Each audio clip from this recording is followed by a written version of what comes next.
जा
सुखी गृहस्थ बनाने के लिए 5 महायज्ञों का क्या महत्व है, परंतु दुर्भाग्य इस देश का अभी आपने सुना गृहस्थियों के लिए ये 5 महायज्ञ ऋषि ने लिखे, पर देख लो आप जिनको ये 5 महायज्ञ करने थे उनकी कुर्सियां तो खाली पड़ी, महिलाएं तो करती हैं। आप कितना भी जोर लगा लो, आप अपने घर में विद्वान को ठहराना चाहते हैं परंतु महिलाएं तैयार नहीं है तो ठहराना से मैं जानती हूँ इस बात को। निवेदन कर दूं आपके बीच में, सबसे पहले जब इस प्रकार के विषय रखे जाए तो महिलाओं की उपस्थिति इतनी हो ताकि उन्हें पता चले कि अतिथि यज्ञ कैसे होता है, वैष्णव यज्ञ कैसे होता है। अच्छा बताओ, पितृ यज्ञ में गिरावट आई तो दोष महिलाओं का है अधिकतर या पुरुषों का है? दोष दोनों का, भागीदार दोनों है, परंतु पितृ यज्ञ में अहम भूमिका परिवार में महिला की हुआ तो यहाँ तो है। मैं निवेदन कर दूं, 5 प्रकार के दुखों से छूटना चाहते हो तो ऋषि ने इन यज्ञों को 5 महायज्ञ कहा। क्यों मेरी बहनों, यज्ञ तो और भी बड़े बड़े हैं, ऋषि यज्ञ, पुत्रेष्टि यज्ञ, अश्वमेध यज्ञ, नरमेध यज्ञ है या नहीं है बताओ, जिनसे हमारी कामनाएं पूर्ण होती हैं। पर ऋषि ने पुत्रेष्टि यज्ञ को महायज्ञ नहीं कहा, ऋषि ने ऋषि यज्ञ को महायज्ञ नहीं कहा। ये मात्र 15 से 20 मिनट से प्रारंभ होने वाले और फिर अपनी सामर्थ्य के अनुसार इन यज्ञों की उन्नति करने वाले यज्ञों को 5 महायज्ञ लिखा। यदि मानसिक दुखों से बचना चाहते हो जो आजकल सभी के पास है, कौन सा दुख? टेंशन होती है या नहीं होती? कितनी है कि लोगों को नींद की गोलियां लेकर के भी नींद नहीं आती। माइग्रेन की समस्या से जूझ रहा है आज मेरा देश, और इतने तनाव में रहते हैं कि कोई एक शब्द बोल करके देखो अरे चाय की तरह बन जाते हैं। आजकल सहन शक्ति नहीं रही, हम किसी को सहन करने के लिए तैयार नहीं है। क्यों? क्योंकि मानसिक दुखों ने हमें घेर लिया और हमने इस मानसिक सुख को पाने के लिए घर में कुछ चीजों को सेट किया, जैसे sofa set, dinner set, T set, spoon set, सब कुछ सेट किया। परंतु जहां से सुख मिलता है एक माइंड, बोलो इस माइंड को अपसेट किया, इसे हमने सेट करने का प्रयास नहीं। बताओ, इसको सेट करना है तो दो प्रकार से होगा। एक स्वाध्याय और दूसरी है उपासना, प्रार्थना, स्तुति। और इसी को ब्रह्म यज्ञ कहा मेरे ऋषि ने। अब मैं एक एक यज्ञ की चर्चा तो नहीं करूंगी, मुझसे बड़े बड़े विद्वान मंच पर बैठे हैं और ब्रह्म यज्ञ कभी आचार्य जी का सुनना तो ऐसा लगेगा साक्षात परमात्मा की अमृतमय गोदी में बैठने का अधिकार प्राप्त हो गया है। पर मैं आगे बढ़ती हूँ। आप शारीरिक कष्ट से छूटना चाहते हो, शरीर में कोई रोग है, कोई कामना पूरी नहीं हो पा रही है, आपको धन की कामना है, स्वर्ग कामना यजे तो स्वर्ग की कामना है, पुत्र कामना यजे तो पुत्र की कामना है, तो इस यज्ञ को लिखा है मेरे ऋषि ने और इस यज्ञ को कहा अग्निहोत्र देव यज्ञ। मात्र 16 आहुतियों के माध्यम से होता है और 15-16 मिनट में हो जाता है, परंतु हमारे पास यह यज्ञ करने के लिए समय नहीं। हम 2-2 घंटा फोन को चला सकते हैं, पर सुबह या शाम कोई सा भी एक समय निकाल करके संधि वेला में अग्निहोत्र देव यज्ञ कर सकते। और बोलो आज गांव के लोगों को भी शुगर हो गया, कैंसर हो गया, जबकि मेरे देश में इन बीमारियों का कोई स्थान नहीं। आगे का पारिवारिक दुखों से छूटना चाहते हैं। पारिवारिक दुखों से कैसे छूटते थे? आशीर्वाद प्राप्त किया करते थे। अरे प्रातःकाल उठ कर रघुनाथा और माता पिता को नवावे। आज क्या ये परंपरा है? बोलो एक बार करते क्यों हो? क्या आपके बच्चे उठ करके प्रातःकाल आपके पैर छूते हैं, नमस्ते करते हैं, आशीर्वाद प्राप्त करती है? बहुएं क्यों बहन करती है? अब आशीर्वाद नहीं मिलते, दूधो नहाओ फूटो फलो, ये आशीर्वाद अब समाप्त हो। ना दूध की कमी थी ना दूध की कमी थी, अब तो दूध के लिए भी डिब्बे उठा करके घूमते हैं लोग और बोलो दूध के लिए भी पत्थरों में सर पटकते फिरते हैं लोग। ना घर में दूध होते हैं ना दूध होता है। क्यों? क्योंकि आशीर्वाद की परंपरा छूट गई। सबसे महंगी आवश्यकता है मित्र यज्ञ की, और गृहस्थियों के लिए आज सबसे अधिक गिरावट आ रही है। कहते हैं लोग कि पढ़ी लिखी बहुएं, पढ़ी लिखी लड़कियां घर में आएगी तो घर को स्वर्ग बनाएगी।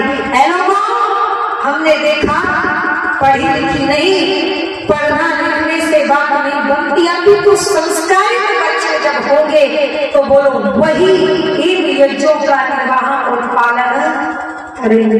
पर आश्चर्य है जिन जगरातों में आपके बच्चे जाते हैं वहां पर इन कर्तव्यों की चर्चा नहीं, और जहां वहां पर बच्चे आते हैं।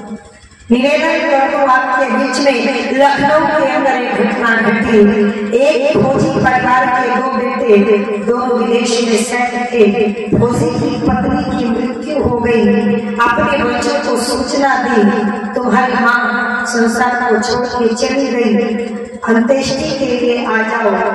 फौजी का छोटा बेटा आया तो इस फौजी ने पूछा अपने बेटे से तुम्हारा बड़ा भाई कब आएगा? तो छोटे वाले ने कहा पिताजी, भैया ने कहा मुझे छुट्टी नहीं मिलती, समय नहीं है, अब की बात तुम चले जाओ और जब पिताजी मरेंगे तो मैं चला जाऊंगा। कल्पना करो ये संपत्ति बांटते बांटते अंत्येष्टि भी बांट गए। कभी विचार किया कि हम कहां तक गिर गए? अरे दिल को चुभ गई बात। जिनके लिए जीवन भर तपस्या करके त्याग समर्पण करते हुए जीवन को गंवा दिया, आज उनके पास अंत्येष्टि के लिए भी समय नहीं। रिवाल्वर उठा करके अपने आप को गोली मारनी होती। चिट्ठी लिख करके पुलिस आई और जब उस चिट्ठी को पढ़ा तो दर्द के साथ लिखा था मेरे बेटे, मेरे अंतिम संस्कार की चिंता करने की आवश्यकता नहीं। लेकिन अंत में एक काम और कर दिया, उसने कहा मेरी जो निजी संपत्ति है उसका आधा हिस्सा अनाथालय गुरुकुल गौशाला को दान कर दिया जाए। जो आधा हिस्सा पैसा बचा वो भारत सरकार को दे दिया जाए, और जो मेरे घर में नगद गहने आभूषण और पैसा है वो मेरे नौकरों में बांट दिया जाए, और मेरे बेटों को मेरी संपत्ति का 1 रुपया भी मिलना नहीं चाहिए।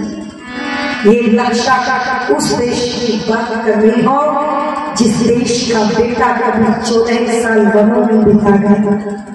परिवार में सुख जाते हो तो पितृयज्ञ करना, और ये कुछ पंक्तियां मैं आपके मध्य में रख देती हूँ, कैसी होती है माँ। तो कवि ने लिखा,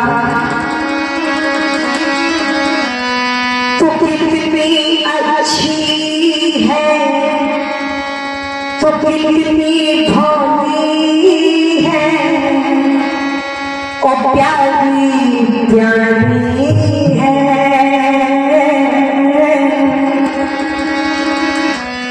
ओ माँ,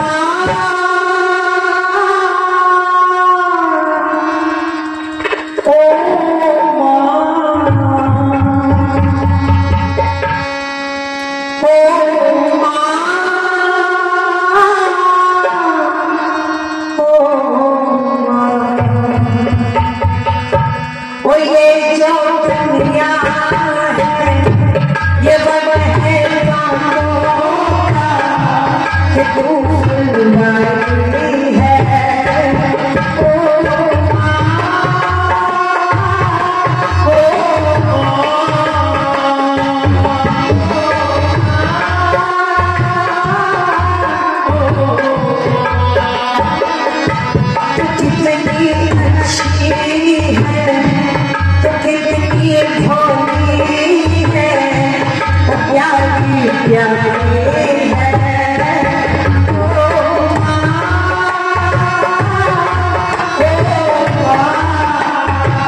चाहते हैं सुख मिले पर पितृयज्ञ के नाम पर मरने के बाद श्राद्ध तर्पण करते हैं। जीते जी बहू ने सास को खिचड़ी नहीं खिलाई, मरने के बाद रसगुल्ले लोगों को दावत में खिला रही थी। इसीलिए कह दिया, तू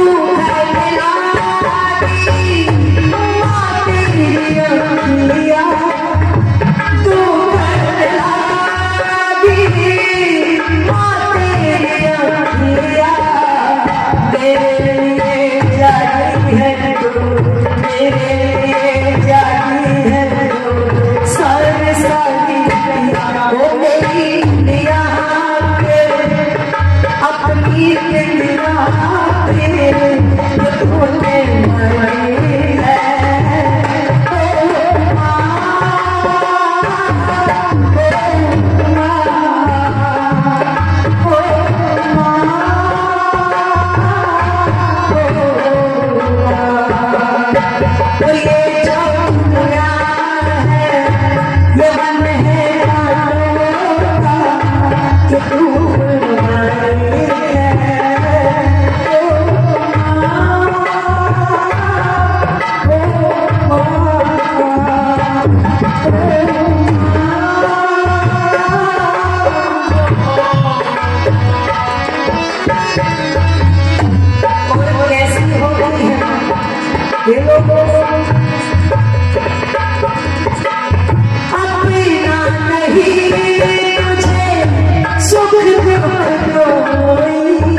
अंदर एक गांव की घटना। माँ अपने 1 साल के बच्चे को गोद में लेकर के खेतों की ओर जा रही थी। अचानक बरसात का मौसम था। अचानक बादल आकाश में गरजने लगे, वर्षा प्रारंभ हो गई और साथ में ओला भी पड़ने लगा। माँ अपने बच्चे को छिपाना चाहती है पर कोई स्थान दिखाई नहीं देता। अपने दुपट्टे को उतार करके जिन नालियों से खेतों की क्यारियों में पानी दिया जाता है उस नाली में बिछा करके अपने 1 साल के बच्चे को लिटाया और अपने आप को हाथों के बल, कमर के बल दोनों नालियों के किनारों पर हाथ रख करके बच्चे के ऊपर लेट जाती है। पूरा 1 घंटा हो गया कि बारिश पड़ती रही। उस घोड़े को अपनी कमर पर सहती रही। बारिश बंद हो गई। बच्चा चिल्ला चिल्ला करके रोता है पर माँ बच्चे को उठाती। आसपास के लोगों ने आवाज को सुना। रोने की आवाज सुनकर के दौड़ करके आए। कैसी माँ है, बड़ी सोती है, बच्चे को उठाती नहीं। ऐ दुनिया के लोगों, जब समीप जाकर के देखा तो माँ का शरीर तो वहां पड़ा था पर उस माँ के अंदर आत्मा नहीं थी। अपने बच्चे को बचाने के लिए अपने प्राण का बलिदान कर दे उसको कहते हैं माँ। उसको नहीं देखा कभी पर उसे देखने की जरूरत क्या होगी। तेरी सूरत से बढ़कर भगवान की मदद क्या होगी। और जिनके पास ये खजाना है वो सौभाग्यशाली है। अरे इस खजाने का सम्मान कर लो एक बार लोगों। और क्या कह दिया, माँ बच्चा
हरिद्वार में जाकर के पिंडदान करते हैं, नारायणी पूजा करवाते हैं।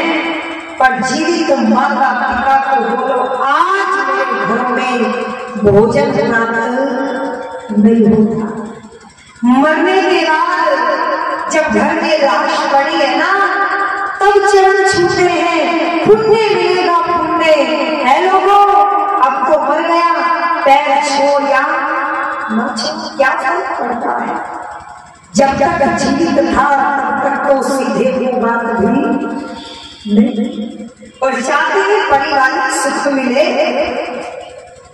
बहुत सुंदर लिखा कि जय माता की कहने वाले माँ को माता कहते, नकली माता को हलवा पूरी और असली माता से बनावे दूरी।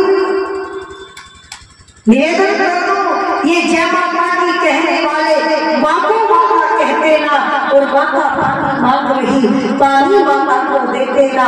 पाखंडों में पड़े हुए पत्थर को भोग लगाते हैं, अरे पाखंडों में पड़े हुए पत्थर को भोग लगाते हैं, और माता भूखी बैठी घर में भोजन नहीं खिलाते हैं। शिव पर जल चढ़ाने वाले बोल पिलाकर खेते ना, और माता पानी मांग रही पानी माता को देते ना। कह रहे हैं जय माता की बोल रही है जय जय। मेरे बीच में लिखा हो मेरा साहस मेरा सम्मान, मेरी ताकत मेरी पूंजी मेरी पहचान है पिता। अरे घर की एक ईंट में विद्यमान है पिता, और मेरी इज्जत मेरी शोहरत और मेरी शान है पिता। मुझको हिम्मत देने वाला, मुझको हिम्मत देने वाला मेरा अभिमान है पिता। अरे सारे रिश्ते उसके दम से, सारे नाते उसके दम से, मेरे घर की जान है पिता। जो -डिग्री टेम्परेचर में सियाचिन की बर्फबारी में 24 घंटे खड़ा रह करके मेरे लिए धन कमाता है, वो शान है पिता। जो किसान बन करके और कड़ाके की ठंड में पूरी रात घुटने पानी में खड़ा रह करके पूरी रात खड़ा रहता है, वो पहचान है पिता। क्या हमने कभी ऐसे माता पिता को घरों में सम्मान देने का प्रयास किया? हम क्या समझते हैं, इनको बोझ मानते हैं। लोगों जरा विचार करना, माता का त्याग और माता का बलिदान को आपने बहुत सुना होगा। बहुत माताओं को देखा होगा अपने बच्चों के कष्ट में अपने प्राणों को छोड़ देती थी और छोड़ देती है, पर जब बच्चों से बिछड़ना पड़ा तो एक पिता ऐसा था जिसने अपने प्राणों को भी त्याग दिया। वो पिता बार बार आंखों से आंसू लेकर के कहता है राम जाना जरूरी है। वो पिता कहता है मुझे बंदी बनाना, और बंदी बना करके जेल के अंदर डाल दे और बैठ करके सिंहासन पर राज कर। पर हाथ जोड़ करके पुत्र कहता है अरे मैं वेद की आज्ञाओं का पालन करूंगा, मैं यहाँ पिताजी आपकी आज्ञा का पालन नहीं करूंगा। और पिता की आज्ञा के लिए हलाहल विष का पान कर सकता हूँ, जलती चिता में कूद सकता हूँ, हिंद महासागर में समुद्र में छलांग लगा सकता हूँ। क्या मैं पिता के वचन के पालन के लिए 14 वर्ष नहीं बिता सकता?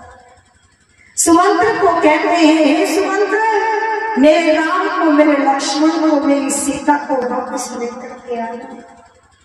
हाय राम हाय सीता हाय लक्ष्मण कह करके आंखों से आंसू लेकर के बिलख बिलख करके तरफ तरफ करके रोते हैं। लोगों जब अयोध्या से राम लक्ष्मण और सीता रथ में बैठ करके चले, जब तक धूल उड़ती हुई दिखाई नहीं दी, जब तक आंखों से ओझल नहीं हुए, बोलो तब तक राजा दशरथ ने उस पिता ने अपने बच्चों को देखना बंद।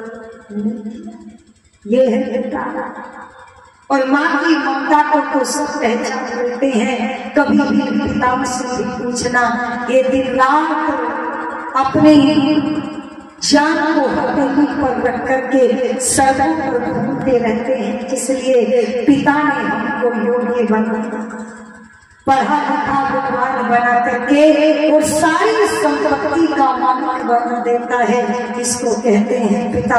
कवि ने बहुत सुंदर शब्दों में लिखा, और जरा सुनिएगा क्या कह दिया कि माँ की ममता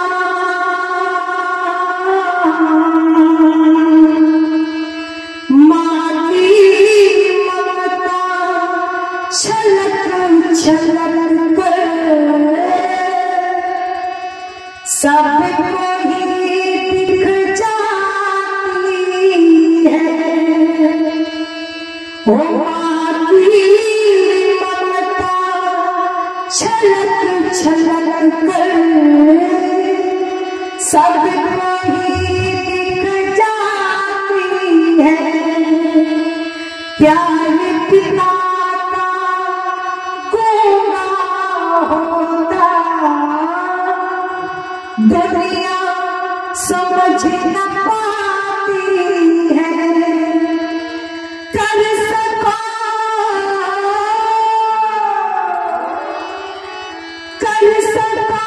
महसूस करो तुम, दिखता ना है प्यार पिता। माँ की महिमा सब बदलाते, मैं बदला हूँ पिता। माँ की महिमा सब बदलाते, मैं बदला हूँ क्या है पिता। राती कपड़ा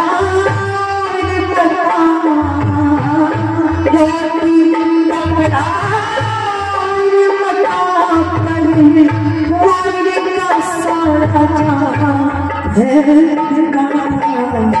बाकी सब बदला, मैं बदला क्या है मैं बदला क्या है।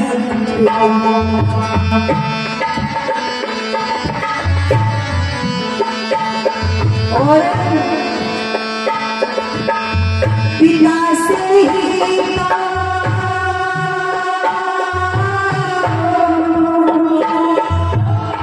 पिता से ही हर बच्चे होते हजारों सपने हैं।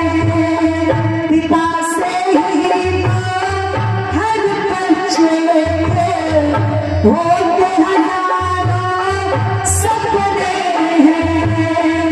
पिता है सड़के तो बाजार के सारे खिलौने अपने हैं।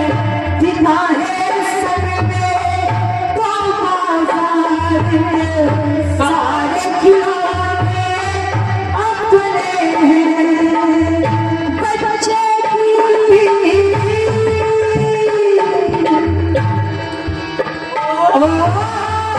बच्चे की हर आशा और खुशी रोता है इंतजार पिता। माँ की महिमा सब बदलाते, मैं बदला हूँ क्या है पिता। मैं बदला हूँ क्या है पिता। राती कपड़ा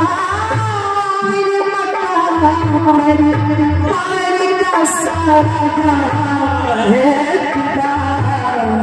माँ महिमा सब बदलाते, मैं बदला हूँ क्या है पिता।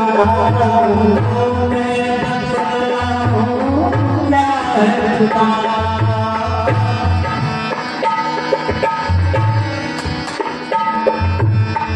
सभी जरूरत हेलो विचार करना क्या कहा। सभी की जरूरत सबकी खुशियाँ सोचे वो बंधन है पिता। सबकी जरूरत सबकी खुशियाँ सोचे वो बंधन है पिता। क्या होगा कैसे होगा हर पल का चिंतन है पिता। क्या होगा कैसे होगा हर पल का चिंतन है पिता। अंकुश बच्चा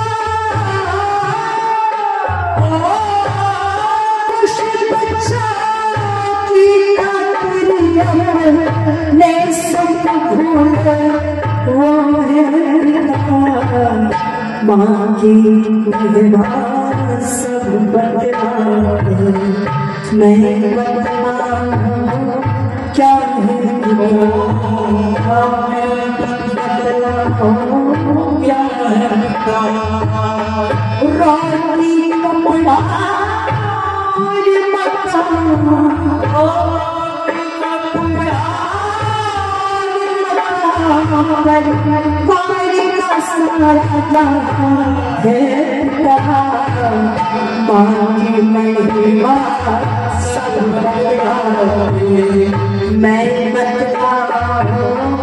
क्या रानी कपड़ा मैं बतलाऊं क्या है मैं बतलाऊं क्या है मैं बतलाऊं क्या है मैं बतलाऊं क्या है। ये है माता और पिता पितृयज्ञ के नाम पर आचार्य जी कहते हैं कि जीवित माता पिता की सेवा करना और अपनी भक्ति से उनको तृप्त करना, वस्त्र आदि देकर के सेवा करना, सम्मान करना ही सच्चा श्राद्ध और तर्पण कहलाता है। पारिवारिक सुख चाहते हो तो पितृयज्ञ करो। और आगे कहा कि यदि अनजाने में हुई जीवों की हत्या के पाप से बचना चाहते हो तो बड़ी अश्वमेध यज्ञ करें। और नित्य प्रति नई बहनों को अवश्य ही करना चाहिए, क्योंकि घरों में जब काम करती है तो बहुत सारे जीव जंतुओं की हत्या दिन प्रतिदिन हमसे होती है। तो उनके प्रायश्चित के लिए देखना ये है वैदिक संस्कृति का स्वरूप। जाने अनजाने में जितने जीव मरे उनके प्रायश्चित के लिए बलिदान करे। 10 आहुति की देकर मन में भाव दया के लेकर और दया धर्म का मूल बताया अभिमान। अनजाने में भी जीवों की हत्या हो गई तो प्रायश्चित लिखा है, बलिदान लिखा है। भात को मिलाए, घृत को मिलाए, मीठे को मिलाए और 10 आहुति बोलो प्रतिदिन चलती हुई अग्नि में, चूल्हे की अग्नि में चढ़ा। पहली रोटी गाय को, बाद की रोटी कुत्ते को, छप्पर भी कुछ अन्न के तक रखे, कुछ पानी पिलावे, परंतु बलिदान के नाम पर देखा मंदिर में नकली चूहा दिखा तो पूजा करी और घर में चूहे दिखे तो जहर दिया। मंदिर में नकली बैल मिला तो फूलों की माला पहना करके और दूध और पानी से नहलाती है। और दरवाजे पर यदि असली बैल आ जाए तो बोलो डंडा मार करके निवेदन कर दूं आपके बीच में। मंदिर में सांप दिखा तो दूध पिलाती है और घर में सांप निकल जाए बोलो। वैसे तो आजकल हिंदुओं के घर में लाठी भी नहीं मिलेगी, पर अगर मिल जाए तो काटने में देरी नहीं लगेगी। अरे मंदिर में नकली माता को हलवा पूरी खिलाती है, साड़ियाँ चढ़ाती है, श्रृंगार करती है, नहलाती है, सजाती है। और जब घर में माँ बैठी है बोलो वो उसके ऊपर चाहे मक्खियाँ लगती हो, कपड़े उसके सड़े हो, फटे हो, वो भूखी बैठी हो, प्यासी बैठी हो, बोलो उसको कभी सजाती नहलाती नहीं। बलिदान यज्ञ करना है ना तो वास्तविक यज्ञ करे। और अंत में कह दिया अतिथि यज्ञ समेटते हुए चलती हूँ, समय भी समाप्ति की ओर चलता जा रहा है। बोले अतिथि किसको कहते हैं तो अथर्ववेद को पढ़ना। साधारण व्याख्या तो कर दी जो बिना किसी तिथि के आ जाए, पर बिना तिथि के तो चोर भी आ जाते हैं। तो फिर वेद की व्याख्या की गई। बोले वेद के विद्वान को अतिथि कहा जाता है। ईमानदारी से बताना, मैं इसी समाज में रहती हूँ। आज हमारे घरों में अतिथियों के नाम पर किसकी पूजा हो रही है बोलो। पत्नी का भाई, पत्नी की माँ, पत्नी की बहन, पत्नी का पिता, इसके अलावा घरों में किसी को आने का अधिकार अरे बोलो नहीं। एक समय था अतिथि यज्ञ होता था। ये जो बैठी है ना बूढ़ी माता, इनसे सोचना, ये मिट्टी के चूल्हे पर भोजन बनाती थी, 7-8 बच्चों को पालती थी, देवरानी जेठानी सास ननद भी घर में रहती थी, क्यों माता? और घर में गाय और भैंस भी होती थी। और इनके जो पिता ससुर होते थे वो बाहर दरवाजे पर पेड़ के नीचे बैठे रहते थे। और उन दिनों गाड़ियां नहीं होती थी, मोटर गाड़ियां नहीं होती थी, होटल नहीं होते थे, रेस्टोरेंट नहीं होते थे। जब सफर करते थे लोग तो आने जाने वालों को बुलाया जाता था, आओ भोजन करके जाना। और बाहर से आवाज लगा करके कहा जाता था, अतिथि आए हैं, जरा उनके लिए भोजन को बनाइए। जरा बता दो रामवतार जी, क्या हमारी माँ नाक और मुंह सिकोड़ती थी? नहीं सिकोड़ती थी, हंसी और खुशी से भोजन बना करके खिलाती थी। ये था अतिथि यज्ञ। अब नहीं बचा।